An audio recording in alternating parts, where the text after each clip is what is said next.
My name is Maunakea. I will be chairing this first session. This is already one of my favorite conferences ever based on this location.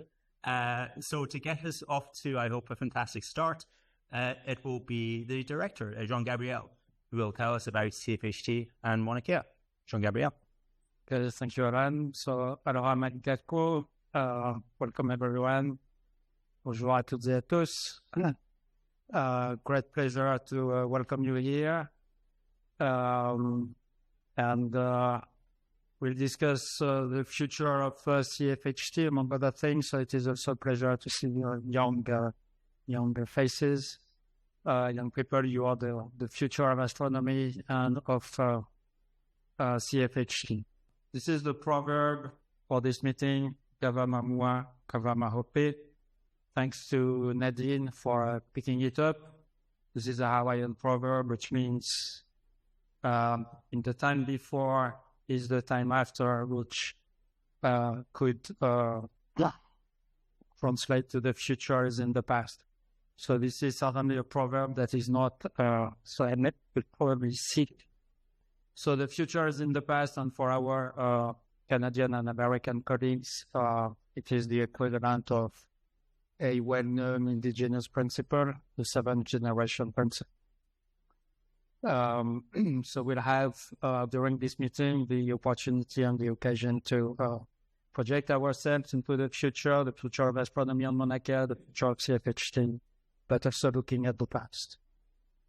Whenever I go, I always look at the territories where we are meeting, and particularly in America, I use this website, nativeland.ca.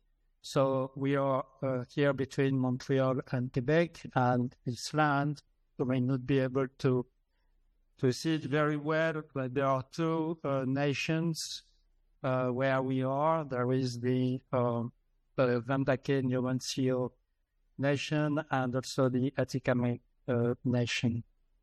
I would just acknowledge here the Atikamekw nation. I always spend some time trying to look into, again, the territories and the nation where we meet.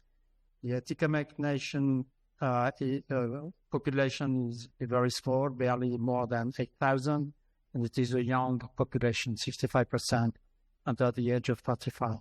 This particular meeting, I found this reference here. So the term ASCII means the Earth or the planet, and it is a diminutive form of the word Iskaskitesk, which means amber or braise en français. So according to this interpretation, which is based on the words of the elders, the planet Earth is therefore the amber that came from a fragment of the sun. I think it was a nice cosmogony from this nation, and I thought it was adequate for this meeting. I tried to reach out to this nation back in February. I invited them to come to this meeting. We had a contact, but we could not really follow this up. And at the end, unfortunately, they will not come. I wish they could come to welcome us and also to participate to some discussions that we will have during this meeting. Okay, I also want to acknowledge the socio-political climate, which is difficult at the moment in the US, obviously, also in Canada, with the threats that Canada would become the 51st state of the United States, and in France as well. There is a war in Europe, and the climate in France is difficult too, with a lot of discussions on rearming, etc. So this climate is not favorable for projecting ourselves into the future. However, this is what we are going to do during the spring months. I also want to acknowledge our carbon footprint. I did not calculate it, but I know it is a very important topic for many in the profession, particularly in France. I want to say here that CFHT users meeting only take place every 3 years. providing opportunities to get to know each other, to connect, to discuss, debate, reflect, etc. So, and this is an opinion, it is a statement. At a time when science is under attack, we must balance our carbon footprint with staying connected, heard, visible, and engaged in order to rethink our scientific practices. But I welcome, of course, opinion and suggestions on how best to achieve this balance. Okay, so the content of my talk will be the following: Maunakea update. I'm sure that many of you are eager to know what is the situation of Maunakea. I will then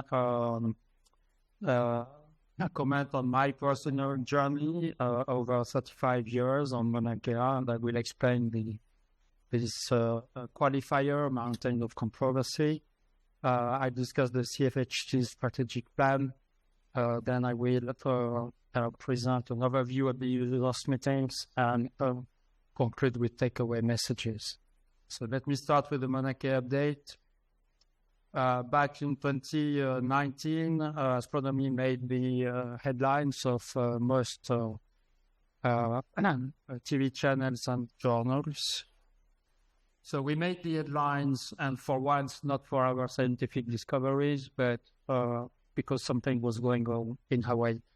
It is interesting that in many of these items, there are question marks. So I really think it was for many a question: what is going on, or what was going on Maunakea back in 2015 and 2019. So maybe for the youngest of you here, I provide a very brief and partial overview of what I call the protection protest, and I'm using this wording on purpose. Protection in Hawaii is Kiai. The people who have protested on Maunakea call themselves Kiai. Try to remember this one.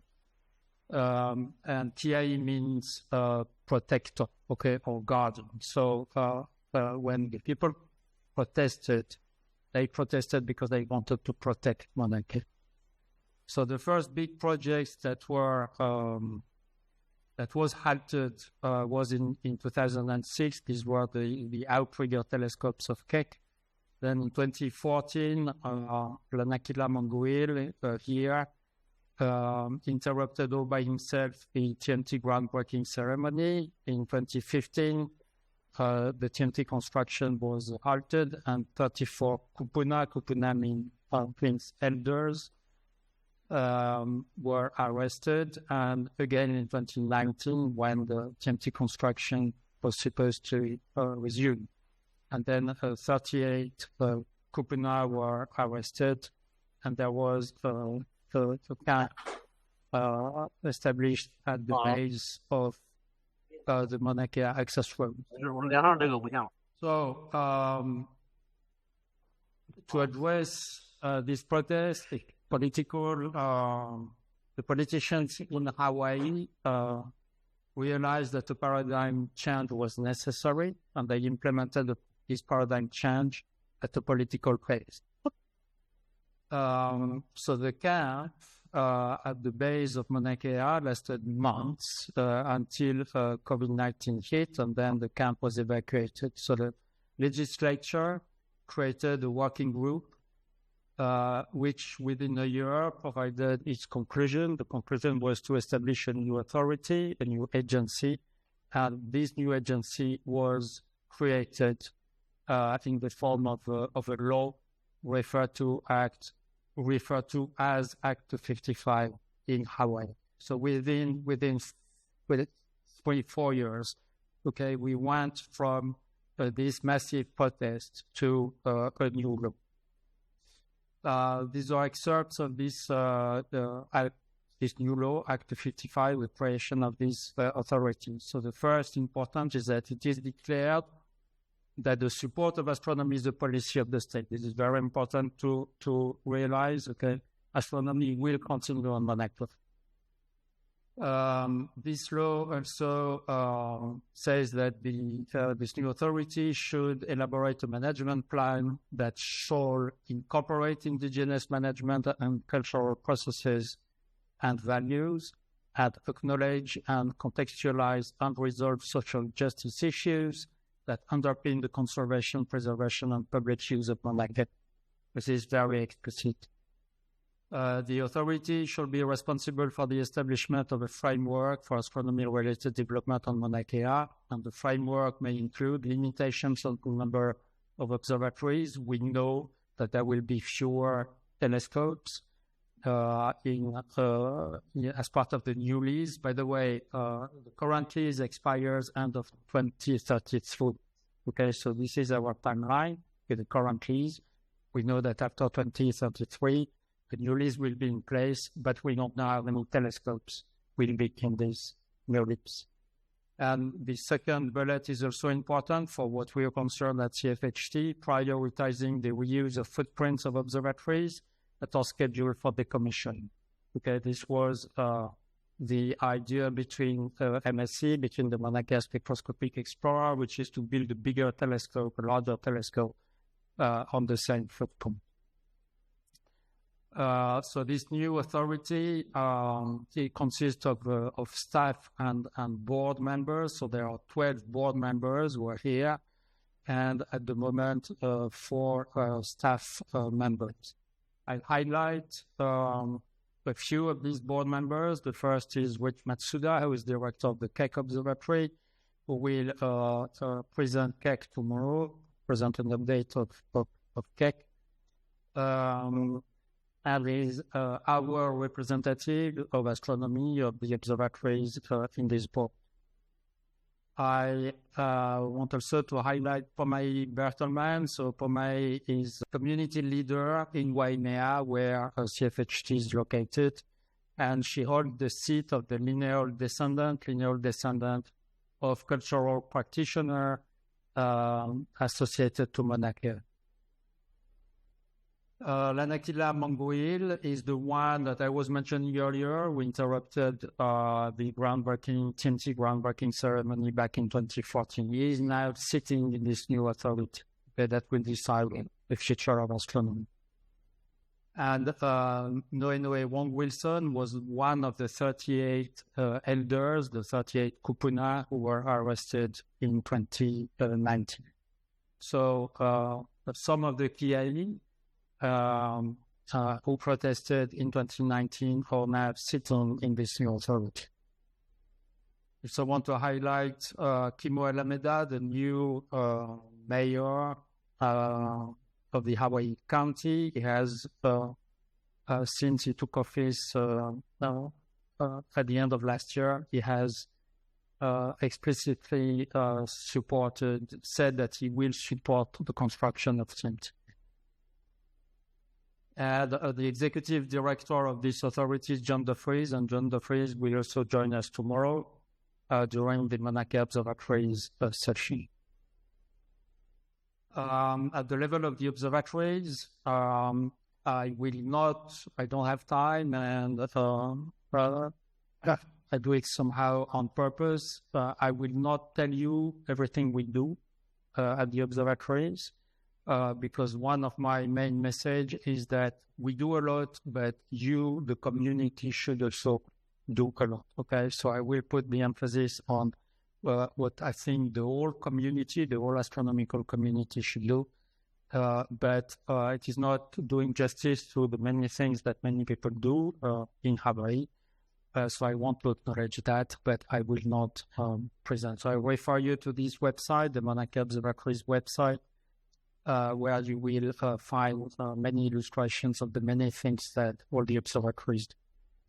So more recently, we have worked together, all the Maunakea observatories, to develop a vision of where we want astronomy to be on Maunakea. And we used for that the 7th generation principles, okay? Ikawa, Mamua, Kawa, Mahope, the 7th generation principle. We use this principle to write the story of where we want to see astronomy in 7 generations from now. after we wrote this story, we also wrote guiding principles, which are here. I refer you to this code that you can look this guiding principle up in more detail. I've also left some printouts on the table over there. There are 4 guiding principles. The first is respect for Maunakea. Second, knowledge exchange. The third, nurturing connection. And the fourth, Hawaii rooted within a global context. I really encourage you to look into these guiding principles, and we are happy to take your comments. And we're also working on an action plan and tipping points.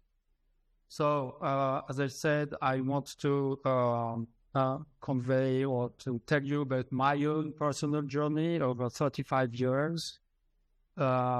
35 years ago, the first time I saw the telescopes was from CFHT. I took this picture from my office, and I remember this day very well. I actually saw probably more this. I don't know if you can see the difference, but there were fewer telescopes at that time. I just photoshopped Tech 2 Subaru and Gemini that were not there at that time. And then when I saw that, I really thought, wow, that was my thing. Okay, I was a young astronomer, but I wanted to work in observatories, and I thought, wow, I felt so proud. So from this time, 35 years ago, feeling very proud of being part of this community, I came to the realization that something was happening in Hawaii about Maunakea problem. So through this journey, I also realized that I was given the nuts and bolts of the controversy, so the what was happening, but not always the reasons behind it. Okay, so why was it happening, and not just what was happening. So I cannot speak myself about the why, because it will have to be the Hawaiian people who should tell you this. But I will try to give you some elements, in particular some misconceptions or misunderstanding, and I will try to illustrate a little bit the why through misconceptions that I have witnessed many times during this journey. So the first thing, asking myself questions starts from this map. Okay, this is the map of the indigenous lands around the world, and you all know where our observatories are, and they are, most of them, the biggest ones, all located in South America, North America, now SK in South Africa, Australia, etc. So these are all indigenous. Okay, so I can dark matter, dark energy, exoplanets, black holes, you name it. Okay, all of this we owe it to these observatories located on indigenous land. So to some extent, we owe our knowledge to indigenous people. Is the practice of astronomy in these foreign territories just a right? Okay, and rights come with responsibilities, but what are our responsibilities? As a profession, what do we know about the indigenous peoples on whose lands we operate?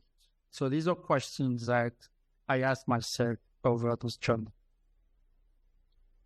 So as I said, I try to illustrate some elements through common misconceptions that I have witnessed in the community, and I'm still witnessing. And this is okay. It is all right that there are misconceptions. I consider it my job to try to explain to the extent I can why I believe these are misconceptions.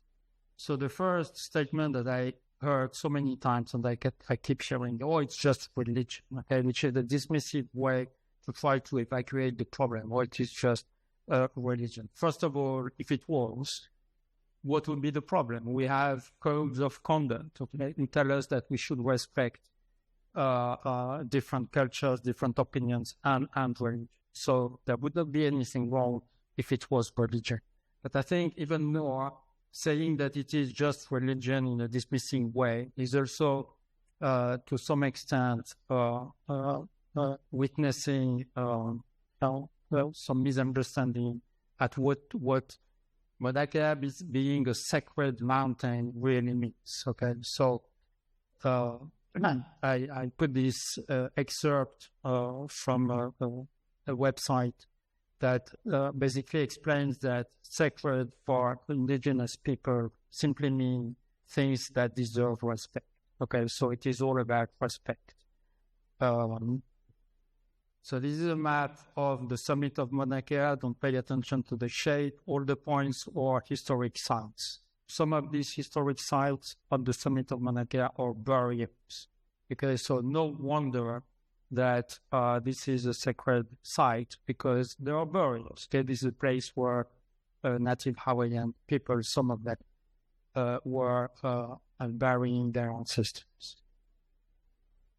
Gankar Pwenson is the 40th highest mountain in the world, and it is unclimbed. Why is it unclimbed? Because Bhutan has forbidden climbing in the highest peaks of their country, because the highest peaks are the realm of the gods, and these are sacred sites. Do we have any issues with that? I don't. Okay, I just respect to that. Similarly, in Australia, Mount Uluru, I always wanted to climb this rock, okay, and I will never do because it's been closed to tourists for the same reasons, and I completely understand and respect that too. Other misconception: we are a soft target compared to the military, for example. So, if you think it is the case, Google Kaho'olawe. Kaho'olawe is this small island to the south of Maui. It took 20 years to the native Hawaiian people to get the biggest army in the world out of this island. Okay, they were using this island to explode bombs. This is a crater left by one of these explosions. And I encourage you to watch this. This is a 1 hour video on the history of Kaho'olawe, which also starts with the Hawaiian Renaissance. So it is a very interesting video to understand the Hawaiian Renaissance. And in that case, that was one of the first big victories of the Hawaiian Renaissance. Kaho'olawe. And another misconception is, it's a TNT issue, it is not about astronomy. So I refer you to this amazing work from Leandra and Swanner back in 2013. 2013 is 1 year before Lanakila Mongol interrupted the groundbreaking ceremony of TNT. It is 2 years before the first protest, and it is 6 years before the 2019 protest. These mountains of controversy, which are referred here to, are Maunakea, Mount Graham, and Cuby. Okay, all that happened later on Maunakea is in this work. Okay, this is obviously a sociological thesis, but illuminating with a lot of what later happened is in this work. So obviously things did not start with it. Okay. So misconceptions are obviously on both sides. I illustrate here misconceptions that we hear a lot on the other side, such as TNT is obsolete. Now we have TWST. One telescope can replace all the other telescopes. Observatories are a risk because they can look at the military camp, which is on the base of the mountain, which does not make much sense. Observatories pollute the aquifer. This one is interesting. Pollute, why? Because there have been in the past leaks on in the observatories, oil, diesel, glycol, whatever.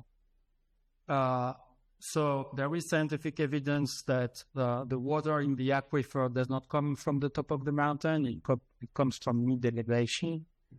So very unlikely that we ever polluted and that we will ever pollute the aquifer. However, my narrative when I am in Hawaii is to say, if I go hike a mountain and I don't pack a gallon of glycol to drop it on the top of the mountain when I arrive. Okay, so we should be careful and take every step so that we don't we prevent the leaks as much as possible.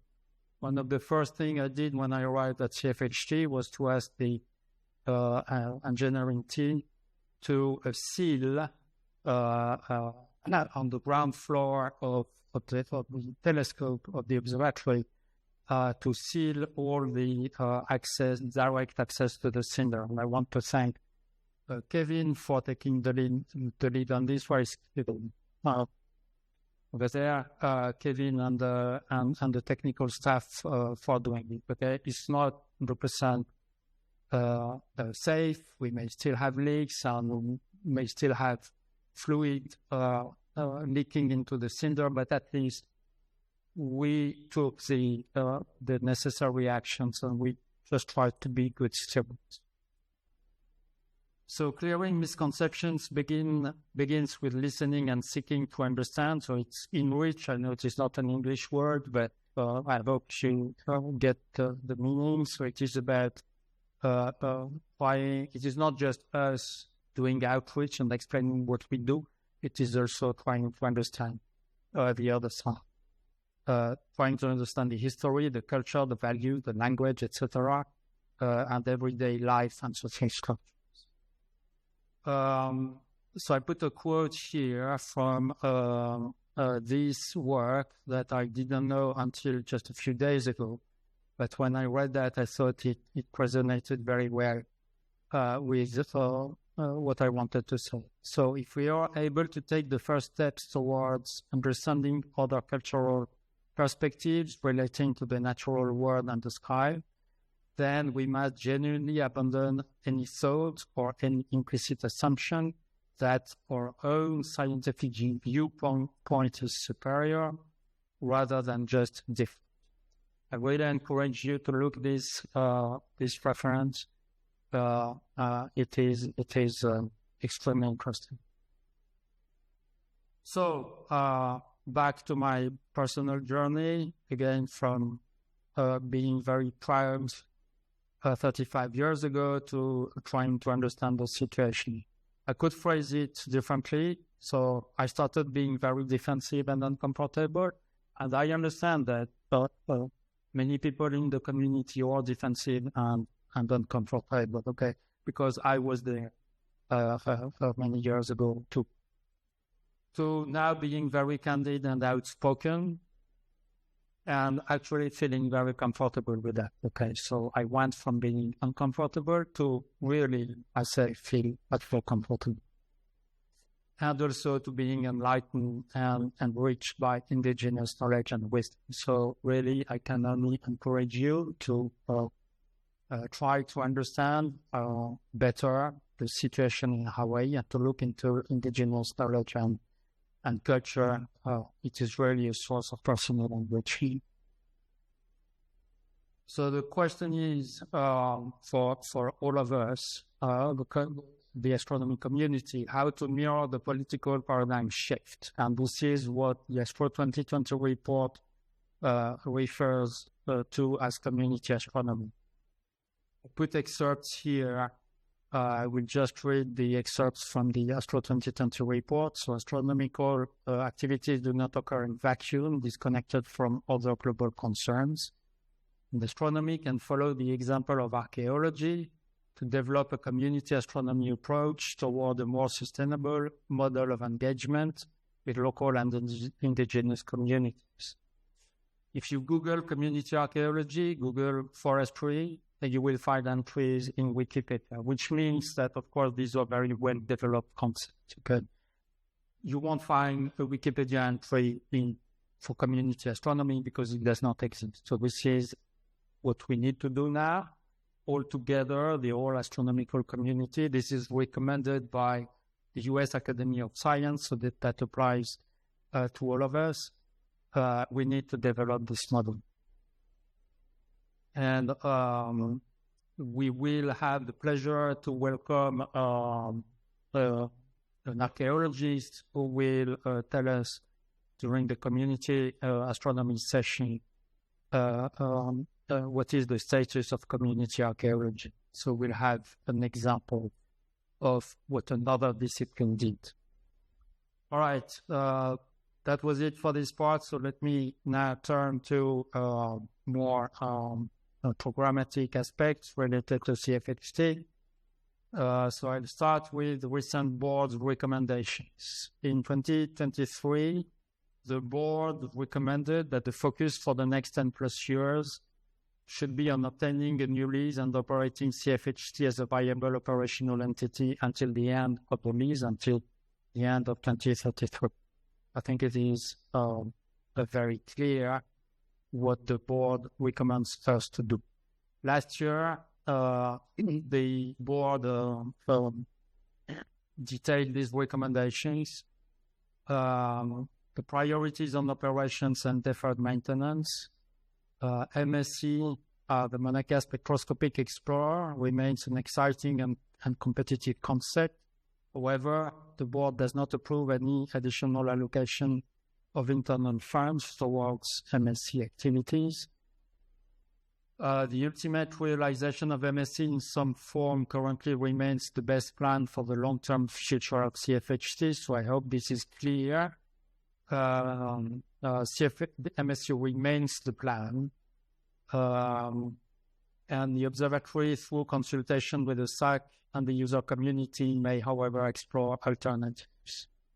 So our strategic plan has essentially two high-level components, viable operations for the coming decade, and there is a lot of deferred maintenance. I don't have time really to explain you what these pictures show here, but they show basically that there is a lot of deferred maintenance to be done. Okay? So we will focus on this. Cannot exclude at this point that we won't have more technical downtime, unfortunately, but we will work hard in the coming years to really work on this deferred maintenance. And the other strategic direction is position CFHT in the new lease.